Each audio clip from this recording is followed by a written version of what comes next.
August 1915. Gallipoli. Midnight turns the trenches into a black tunnel. You can't see 10 steps ahead. You're gripping your rifle, waiting for the Ottoman rush, when a bugle call cuts through the dark. Not your bugle. Not their bugle. Something in between. Then it happens. A voice in perfect English. Advance! Hold! Fire! Your line snaps like a wire. One squad shoots, another answers. The whole trench erupts. Rifles hammering into nothing, flares popping, men shouting, officers screaming to stop. But nobody knows what's real anymore. And that's the story you clicked for. The Ottoman signal trick that turned night battles into pure chaos, not by attacking with numbers, but by hijacking the sounds that control an army and making the enemy fight shadows until their ammo, sleep, and discipline collapse. First, the trap itself. Gallipoli wasn't just a battlefield. It was a pressure cooker designed by geography and desperation. Picture this: narrow ridges twisting like broken fingers. Trenches carved into slopes so steep you couldn't walk them without grabbing roots. And the distance between you and the enemy? 20 yards, sometimes less. Close enough to hear them cough. Close enough to smell their cigarettes. Close enough that when someone screamed in the dark, you couldn't tell which trench it came from. The Anzac troops, Australians and New Zealanders who'd sailed halfway around the world for this, were squeezed into positions that gave them almost no room to maneuver. Behind them, cliffs dropping to the sea. Ahead, Ottoman forces dug into high ground, looking down their rifle barrels at every move the Allies made. Day fighting was brutal. Night fighting was impossible. Because when the sun dropped, everything changed. No flares could stay lit long enough. No moonlight penetrated the ravines. You were operating on sound alone. And sound, in that terrain, played tricks. Echoes bounced off rock walls.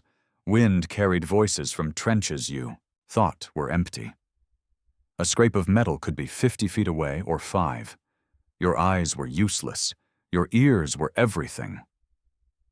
And here's what made it worse. Everyone knew the Ottomans loved night attacks.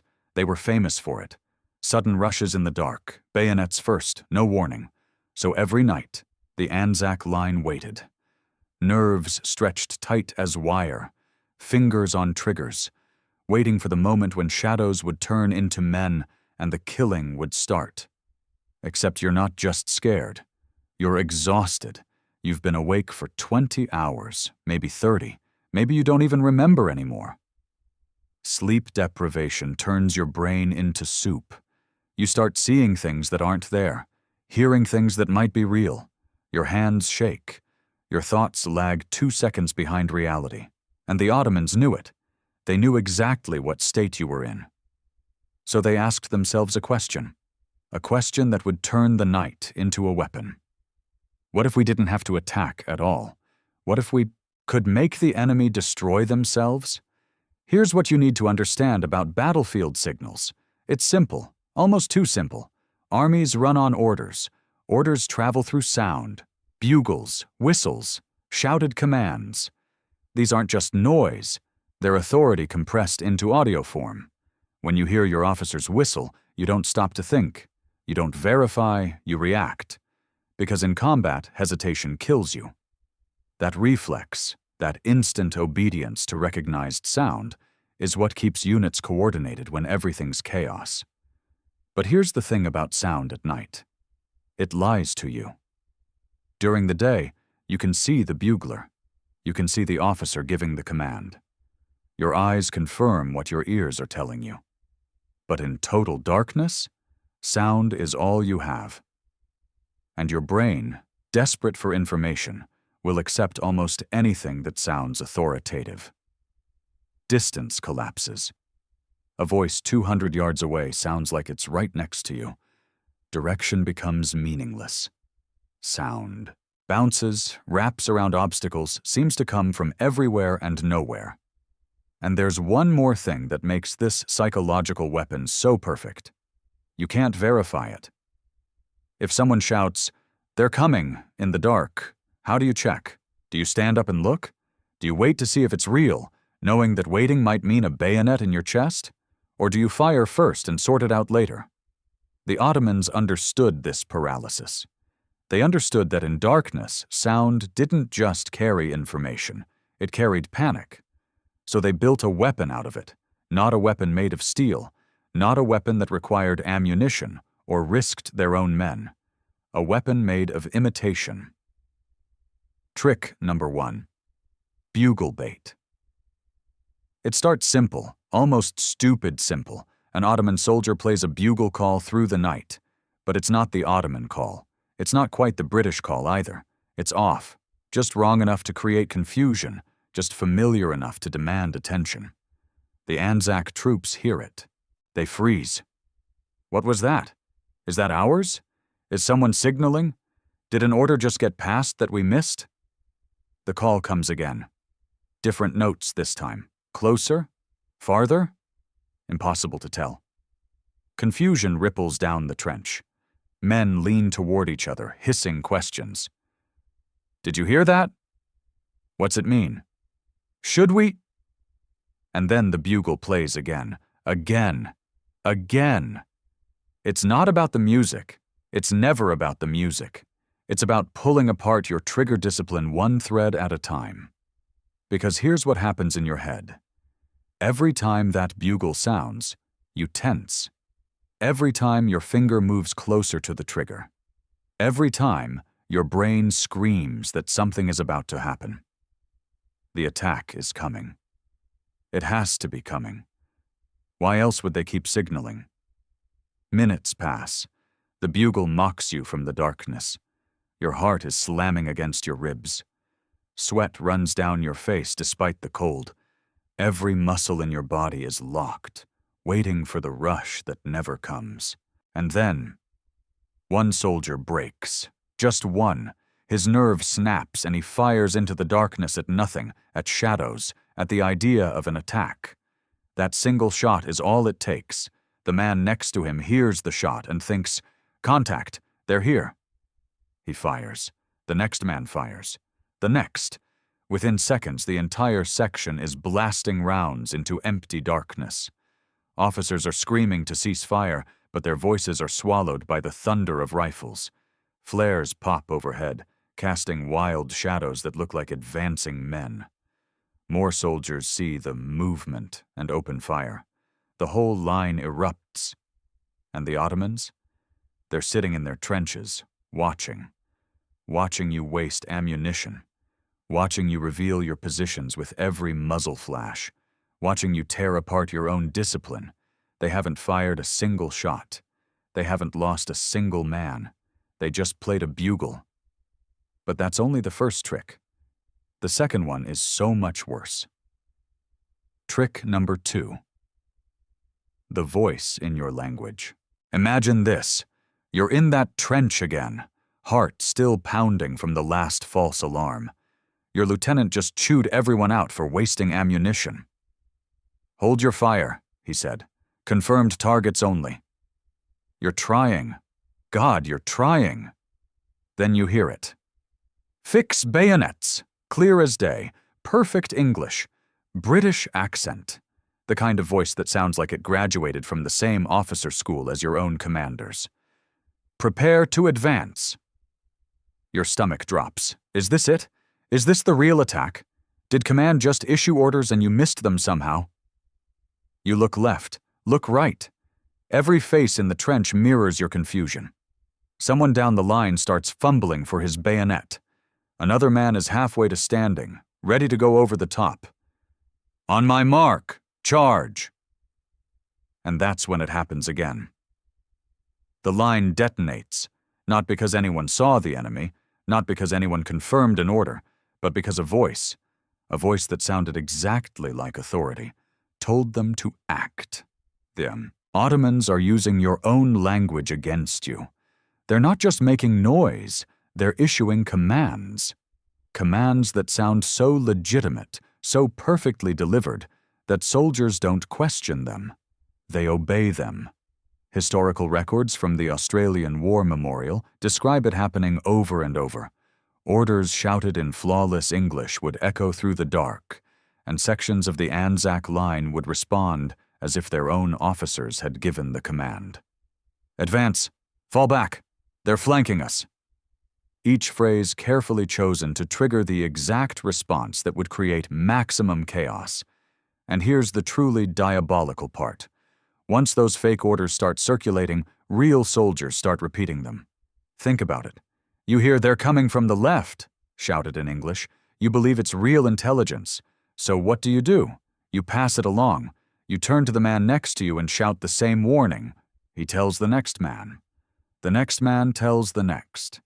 Within minutes, a single false command spoken by an Ottoman soldier has been amplified and legitimized by dozens of Allied voices, spreading down the trench line like a virus.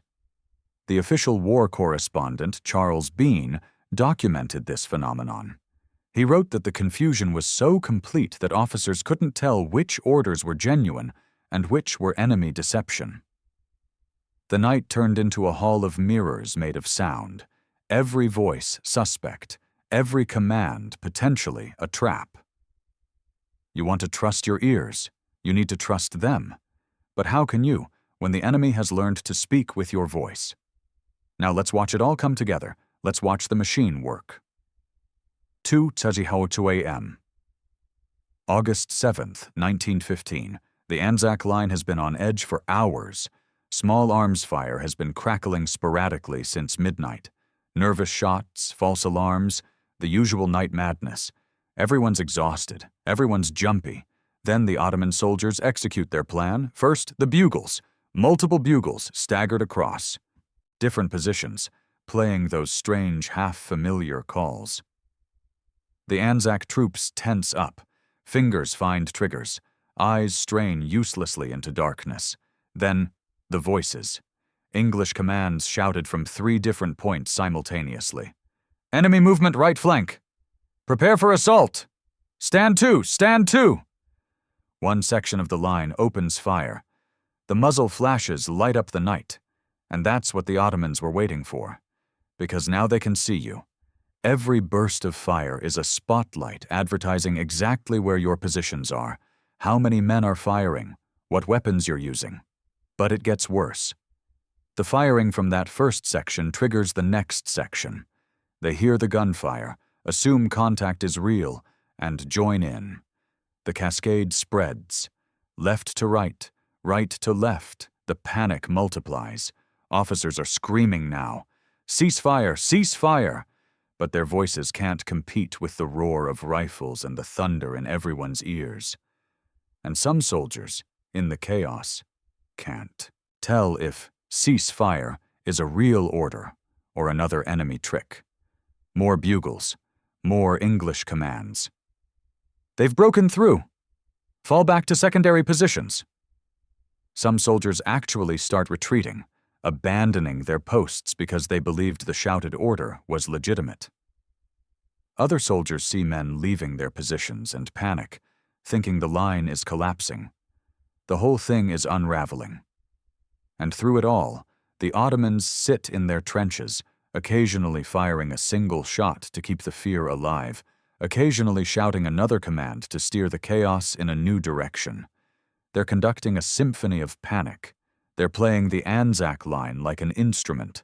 By 3 a.m., the damage is done. Thousands of rounds fired at shadows, ammunition reserves depleted, men physically shaking from adrenaline crashes, and worst of all, nobody can sleep now. Nobody dares close their eyes. Because what if the next time is real? What if the actual attack comes and you're caught off guard because you assumed it was another trick? The Ottomans have achieved something impossible. They've made you afraid of sound itself. Every noise is a potential threat. Every voice is suspect. The most basic tool of military coordination, the command structure, has been compromised. How do you follow orders when you can't trust which orders are real? Officers try to adapt. They establish passwords and countersigns. They order absolute silence unless an officer personally confirms contact. They set up listening posts with explicit instructions, no shooting without verification. But here's the human problem. The problem that makes this tactic so devastatingly effective. Those safety measures feel dangerous. Think about it from the soldier's perspective. Your lieutenant just told you, do not fire unless you personally see the enemy with your own eyes, and I confirm the order. Great, wonderful, very rational. But you're standing in pitch darkness, you can't see anything, and you've spent the last 4 hours listening to bugles and voices and gunfire that might be real or might be tricks. Your nerves are fried. Your hands are shaking. Every shadow looks like a man with a bayonet. And now you're supposed to wait for confirmation before defending yourself? What if the confirmation comes too late? What if those footsteps you're hearing are real Ottoman soldiers, and you hesitate, and they're on top of you before you can react? The rule that's supposed to save you feels like a death sentence. So what do? Do you follow orders and risk dying because you waited? Or do you break protocol and risk causing another false alarm? That impossible choice, that paralysis between discipline and survival instinct, is exactly what the Ottomans are counting on. They've turned your training against you. They've made every option feel like the wrong option. Let's talk about what the Ottomans are actually gaining here. Because this isn't just about causing chaos for fun.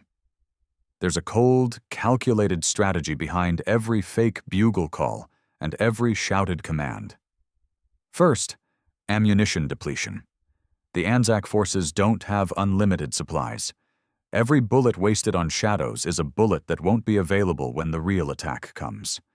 And the Ottomans can keep this up night after night after night, slowly draining your reserves without spending any of their own. Second, sleep deprivation. This is the slow-motion killer. 1 night of interrupted sleep is manageable. 2 nights and you start making mistakes. 3 nights and your cognitive abilities drop to dangerous levels. A week of this treatment and you're barely functional. Reaction times sluggish, decision-making impaired, morale in the gutter. The Ottomans are weaponizing exhaustion. Third, psychological erosion. There's a breaking point for every soldier. Some men can handle weeks of this torture. Others crack after a few nights. But everyone has a limit. That moment when fear becomes permanent, when every sound makes you flinch, when you can't stop your hands from shaking even in daylight. The Ottoman tactic accelerates that breakdown. It finds your breaking point and drags you toward it, night after night, until discipline becomes impossible and the line becomes fragile. And fourth, this is the subtle one, position mapping. Remember all those muzzle flashes? Every time you fire into the darkness, you're telling the enemy exactly where you are. The Ottomans are patient. They watch. They note which sections panic fire first, which positions are heavily defended, which parts of the line seem weakest. They're gathering intelligence without risking a single scout. So when they do launch a real attack, when they finally decide the time is right, they'll know exactly where to hit. They'll know which sections are jumpy and disorganized.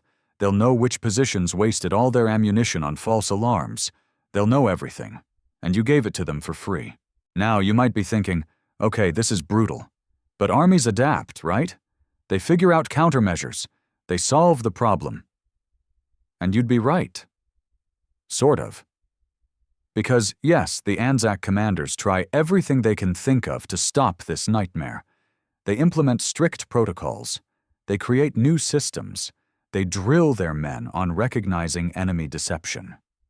But here's what makes this particular form of warfare so devastating. Every solution creates a new problem.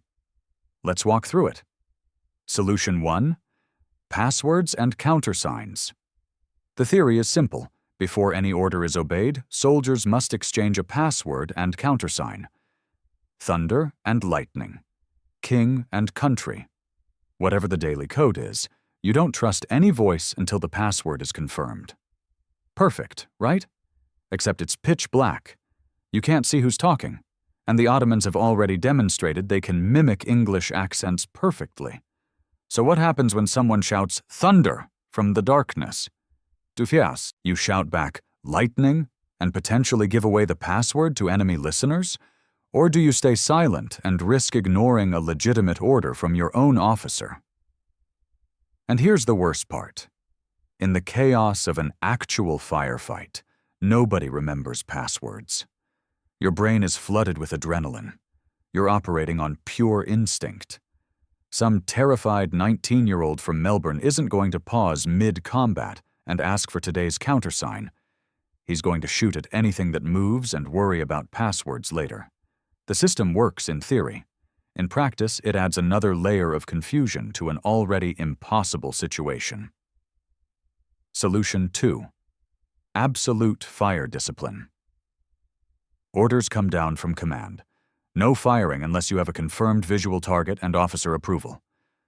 Again, sounds great. Stop wasting ammunition. Stop revealing positions. Force everyone to verify before they shoot. But remember what we talked about earlier. This rule feels suicidal when you're the one standing, in that trench. You hear footsteps. You hear whispers in a language that might be Turkish. You hear the scrape of equipment that sounds very, very close. And you're supposed to wait? You're supposed to hold your fire until your lieutenant, who might be 50 yards away, who might not even be able to see what you're seeing, gives you permission? Some men follow the order. They hold their fire, clenching their teeth, praying they're not about to die because they obeyed.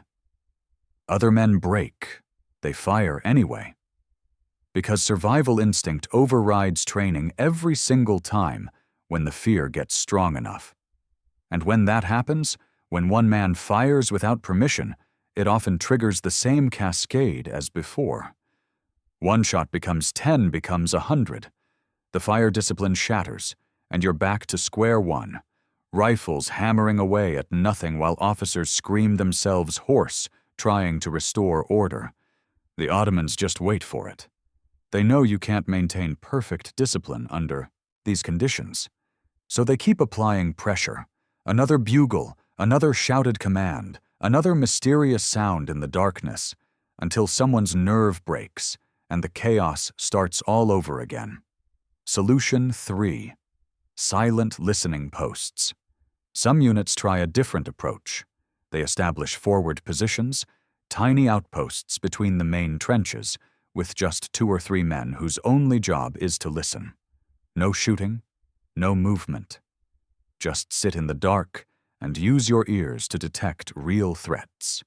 When they hear something genuine, actual Ottoman soldiers moving, not tricks, they report back quietly. No panic fire, no false alarms, just calm, verified intelligence. It's actually a smart solution. It works. Until the listening post hears something they can't identify. Until they're sitting in no man's land, completely exposed, and those mysterious sounds are getting closer. Until they have to make the choice. Stay silent and risk being overrun, or fire and reveal their position. And sometimes the Ottomans find the listening posts. Sometimes they capture them.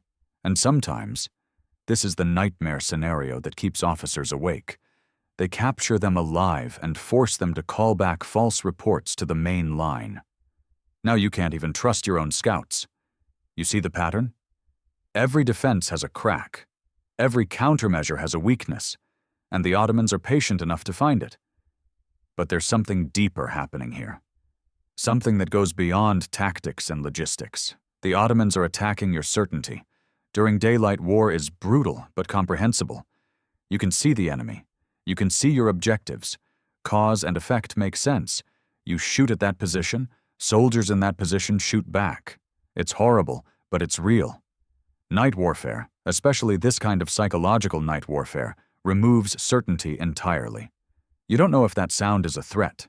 You don't know if that order is legitimate. You don't know if you should shoot, or hold fire, advance or retreat, trust your ears, or ignore them entirely. Every decision feels like a coin flip. And humans aren't built to operate like that. We need cause and effect.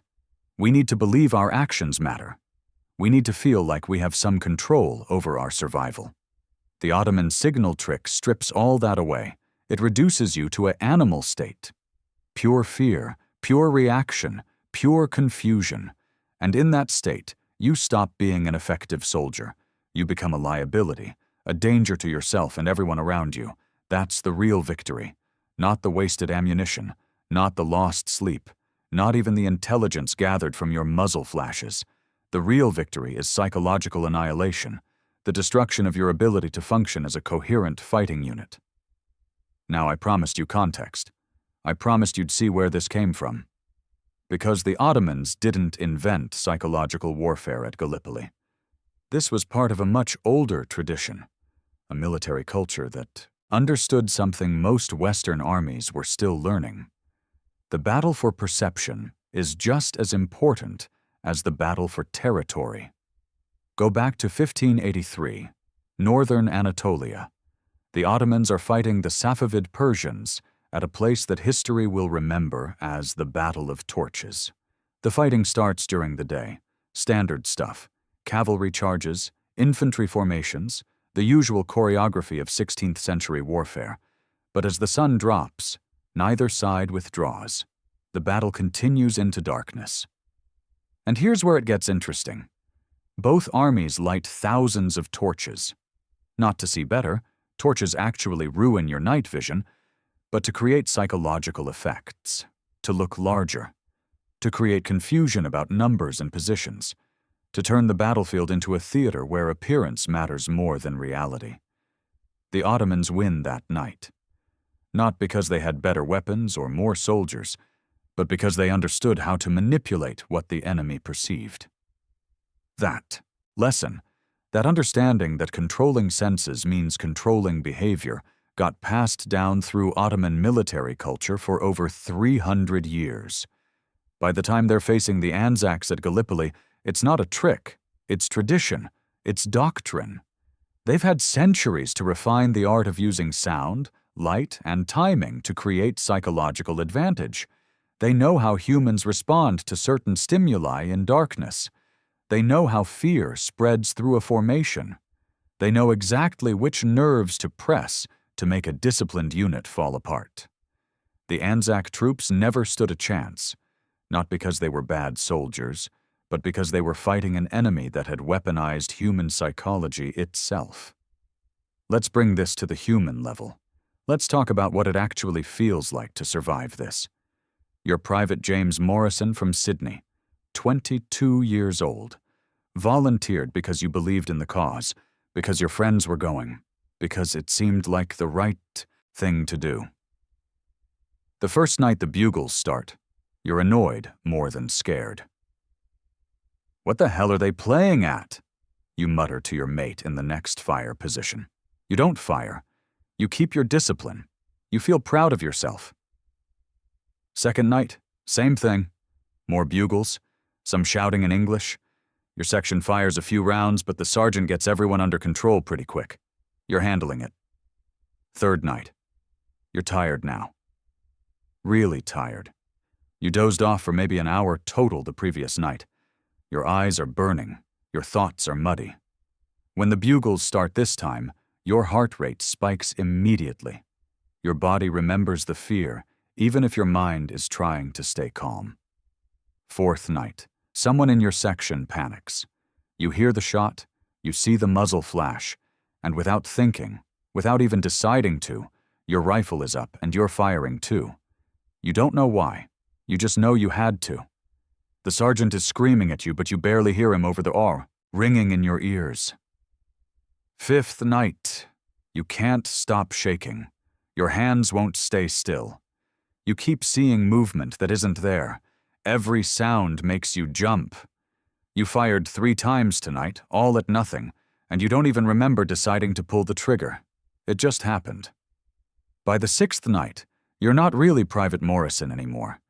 You're just a nervous system wrapped in a uniform, reacting to stimuli, drowning in exhaustion and fear.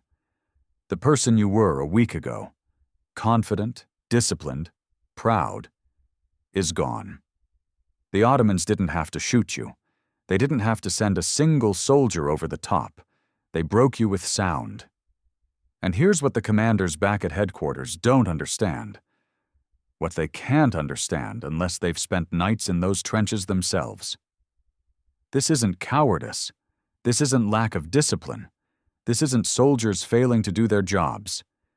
This is human neurology being systematically exploited by an enemy that understands exactly which buttons to push. Your brain has threat detection systems that evolved over millions of years. When you hear a sudden sound in darkness, your amygdala, the fear center, activates before your conscious mind even registers what happened. Your body floods with adrenaline. Your muscles tense. Your heart rate spikes. This response kept your ancestors alive. It made them jump at the snap of a twig that might be a predator. Better to react to 99 false alarms than miss the one real threat. The Ottomans are weaponizing that ancient survival mechanism. They're triggering your threat response over and over and over, never giving your nervous system time to reset. It's like pulling a fire alarm every 15 minutes. Eventually, the whole building is exhausted from evacuating, but nobody can afford to ignore the alarm because what if this time it's real? And sleep deprivation makes everything worse. After 72 hours without real sleep, your brain starts to shut down. Non-essential functions. Complex reasoning goes first. Emotional regulation goes next. Eventually, you're operating almost entirely on primitive fear responses. That's not a soldier anymore. That's a traumatized animal. So what do the Ottomans actually gain from all this? Let's add up the ledger. By mid-August 1915, the Anzac positions are running critically low on ammunition. Resupply is difficult. Everything has to be brought up those cliffs under fire. And the panic firing has consumed reserves at an unsustainable rate. When a real Ottoman attack comes, some sections literally run out of bullets mid-fight. Sleep deprivation has reduced the effective fighting strength of the Anzac line by an estimated 30%. Not because men are wounded or dead, but because they're so exhausted they can't function. Reaction times are doubled. Aim is terrible. Decision-making is impaired. Morale is collapsing. Letters home describe the nights as worse than the daytime fighting. Some men are begging to be assigned to daytime raids, actual combat missions where they might get killed, just to avoid another night in the trenches with the bugles and the voices. And the psychological damage is cumulative. Each night makes the next night worse. The fear compounds. The paranoia deepens. Trust erodes. Not just trust in the chain of command, but trust in your own senses, your own judgment. The Ottoman commanders are watching all this. They're noting which sectors crack fastest, which positions waste the most ammunition, which units maintain discipline, and which ones fall apart. They're building a detailed map of Anzac weaknesses, preparing for the moment when they'll launch a real assault and exploit every crack the signal tricks have created. But here's the darkest part. The part that makes this tactic truly diabolical. The Ottomans can stop anytime they want. They're not locked into this strategy. They're not committed to attacking. They can simply maintain the pressure, night after night, letting the Anzac forces destroy themselves through exhaustion and paranoia. Why risk an assault when the enemy is doing your work for you? Why spend soldiers when you can spend bugles? Let me show you the mathematics of impossibility. The Anzac positions at Gallipoli hold roughly 20,000 men at any given time. Let's be conservative and say only half of them are in forward trenches where the signal tricks are most effective. That's 10,000 soldiers. The Ottoman forces need maybe a dozen men to execute this psychological operation. A dozen. Men who speak English, men with bugles, men who understand timing and can coordinate their deception across multiple positions. 12 men terrorizing 10,000. That ratio is supernatural. It shouldn't be possible. In any other form of warfare, traditional combat, siege tactics, even guerrilla raids, The force multiplier effect is nowhere close to this. A single machine gun might take down dozens of attackers. A well-placed artillery piece might kill 100 men. But 12 soldiers making 10,000 enemy troops completely ineffective, draining their supplies, destroying their sleep, breaking their psychological cohesion? That's not tactics. That's dark magic. And the Anzac commanders know it. They see the reports. They see the ammunition expenditures. They see men coming off the line who look like they've aged 10 years in a week. But what can they do? Order stricter discipline? They've tried. Implement better protocols? They've tried. Rotate troops more frequently? They don't have enough reserves. They're fighting an enemy that doesn't need to win firefights, doesn't need to take territory, doesn't even need to show up.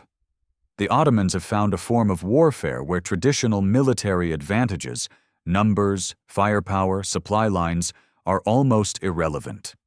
They've found the pressure point where human psychology becomes the battlefield, and they're exploiting it with surgical precision.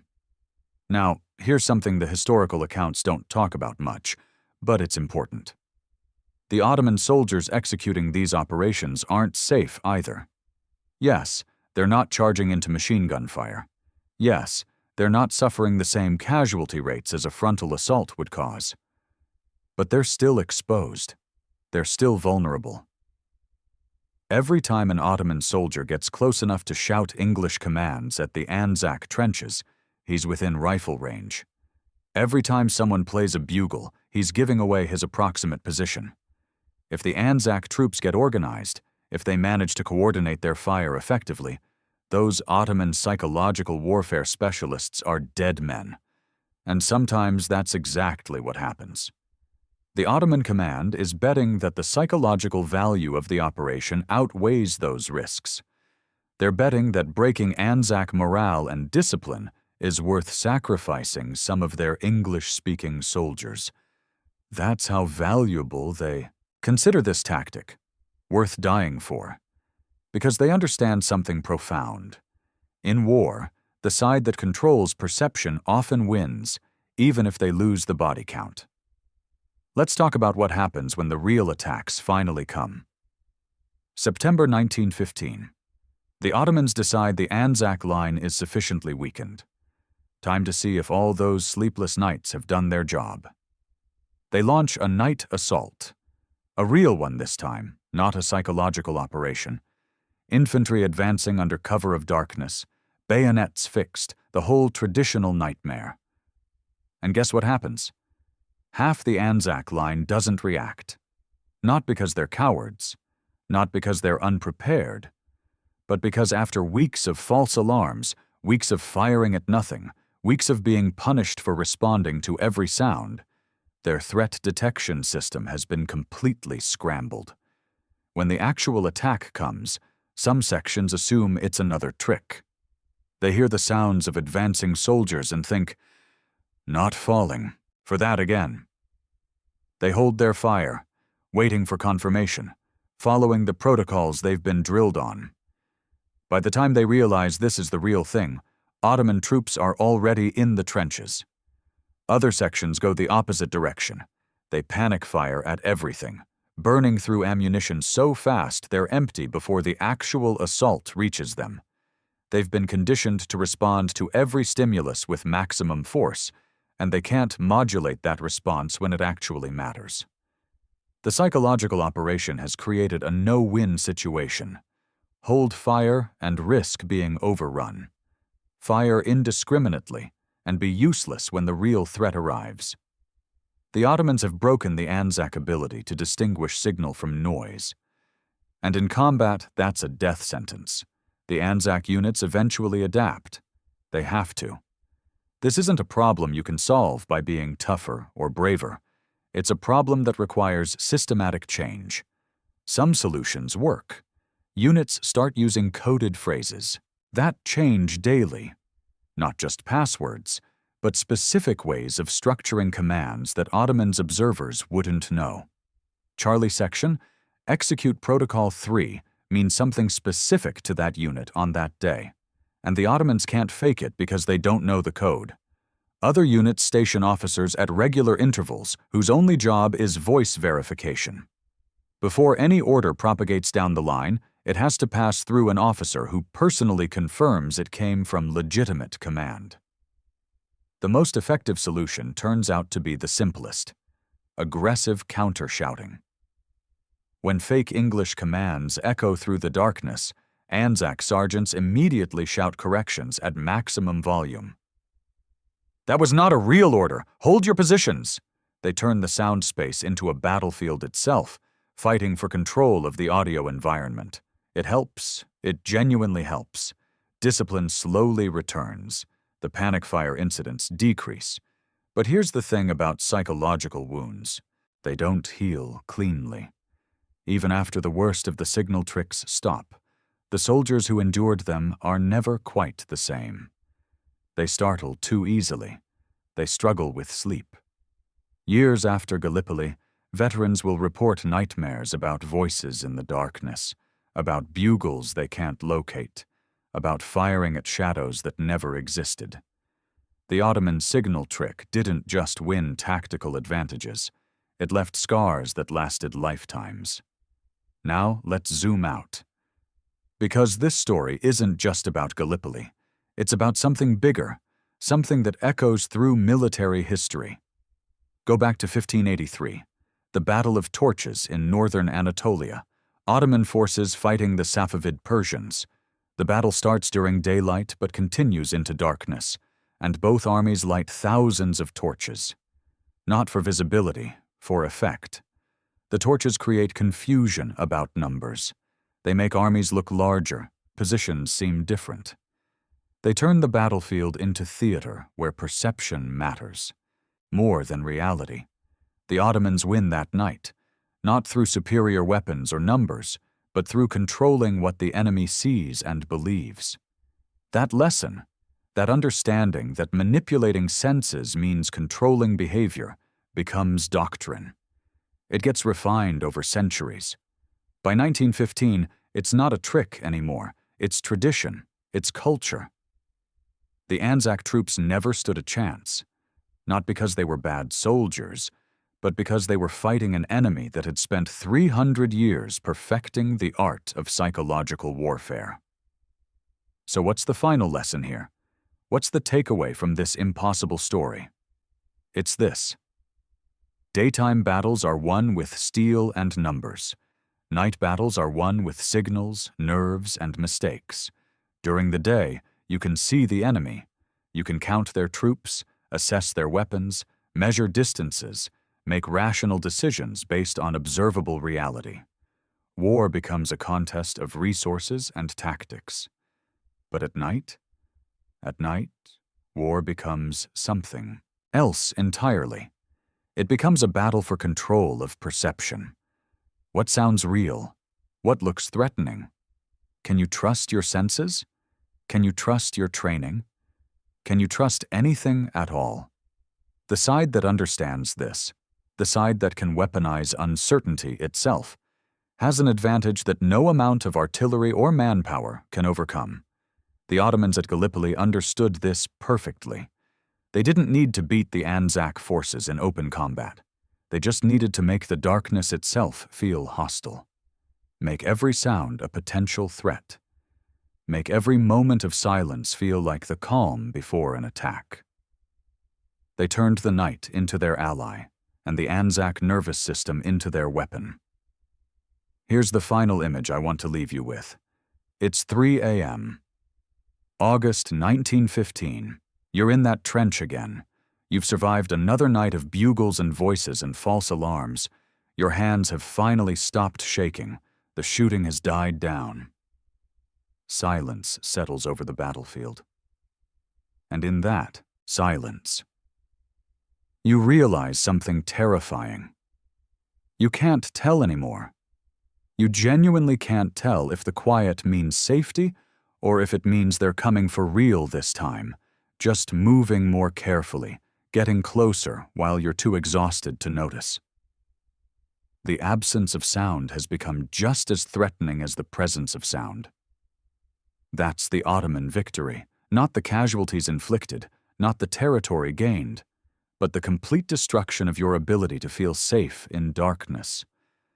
They've turned night itself into an enemy you can never defeat. That's the Ottoman signal trick at Gallipoli. No massive charge needed, no heroic assault, no epic clash of armies, just the right sound in the dark. Just a bugle that shouldn't be playing. Just a voice speaking your language from the wrong side of no man's land. Just 12 men breaking 10,000. Impossible. And yet it happened. Because in war, the most dangerous enemy isn't always the one you can see. Sometimes it's the one that makes you. Fight shadows until you've got nothing left. No ammunition, no sleep, no sanity. Sometimes the most devastating weapon is the one that never fires a shot. Sometimes victory sounds like a bugle in the darkness, and you never see it coming.